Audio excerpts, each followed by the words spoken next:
Hello everyone, কেমন আছো তোমরা সবাই? গতকাল রাত্রে বানিয়েছি আমের আচার। প্রচুর ছোট ছোট কাঁচা আম কুড়িয়ে নিয়ে এসেছি, তাই সবগুলো দিয়ে ভাবলাম আচার বানিয়ে রাখি। আরো অনেক আম কুড়িয়েছিলাম, কিন্তু সব আম দিয়ে করিনি, কারণ গুড় কিনেছিলাম 1 কেজি আর এই আমগুলো ছিল চাটুর যে আম, প্রচন্ড টক হয়, তাই বেশি আম দিয়ে বানাইনি। এই কটা আমের খোলা ছাড়াতেই আমার 1 ঘন্টা টাইম লেগে গিয়েছিল, কারণ আমি বটিতে একদমই খোলা ছাড়াতে পারি না, আর তার উপরে এই পিলারটার একদমই ধার ছিল না। তো অনেক যুদ্ধ করে আমের খোলাগুলো ছাড়িয়ে নিয়েছি, আর তার সাথে দেখছিলাম কলকাতার হায়দ্রাবাদের আইপিএল ম্যাচ।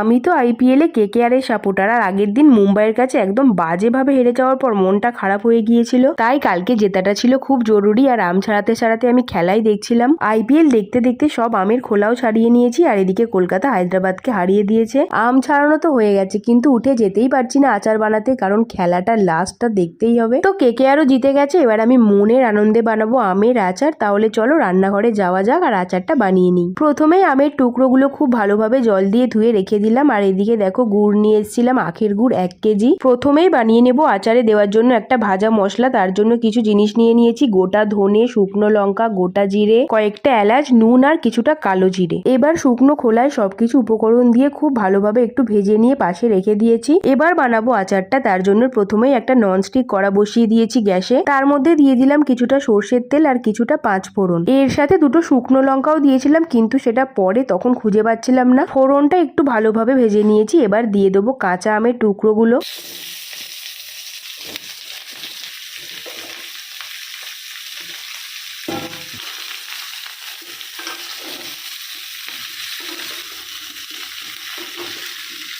খুব ভালোভাবে তেলের সাথে মিশিয়ে নিয়েছি। এবার দিয়ে দিলাম 1 চামচ নুন আর 1 চামচ হলুদ। আবারও নুন হলুদ দেওয়ার পর বেশ কিছুক্ষণ ধরে আমগুলো ভালোভাবে নেড়ে নিয়েছি। যেহেতু নুন দিয়েছি, এবার আমগুলো একটু তাড়াতাড়ি গলে যাবে। এবার চলো ভাজা মশলাটা গুঁড়িয়ে নিই। ভাজা মশলাটা খুব ভালোভাবে ঠান্ডা করে নিয়েছি, এবার একটা মিক্সির বাটিতে দিয়ে খুব ভালোভাবে গুঁড়িয়ে নিলাম। তৈরি হয়ে গেছে আচারে দেওয়ার ভাজা মশলা। এবার চলো বাকিটা করে নিই। এদিকে আমগুলো বেশ অনেকক্ষণ ধরে নাড়াচাড়া করার পর একটু গলে গেছে। এবার দিয়ে দেবো আখের গুড়টা, তবে পুরো 1 কেজি গুড়টা দিইনি, এখনো 1-1.5 মতো গুড় আছে।